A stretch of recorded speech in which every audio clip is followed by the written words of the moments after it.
The McMillan TAC-50 is a long-range anti-materiel rifle. The TAC-50 is based on previous designs from the same company, which first appeared during the late 1980s. As of 2017, it holds the record for the longest confirmed sniper kill. McMillan makes several .50 caliber rifles based on the same proprietary action for military, law enforcement and civilian use. It is produced in Phoenix, Arizona, in the United States by McMillan Firearms Manufacturing. The TAC-50 is a military and law enforcement weapon, which, designated as the C-15, has been the standard long-range sniper weapon of the Canadian Army since 2000. Rifles of the TAC-50 family are guaranteed to provide 0.5 minute of angle groups with match-grade ammunition under ideal conditions. The McMillan TAC-50 is a manually operated, rotary bolt-action rifle.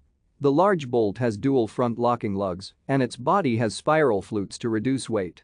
The heavy match-grade barrel, made by Lilja barrels, is also fluted to dissipate heat quickly and reduce overall weight, and fitted with an effective muzzle brake to reduce recoil.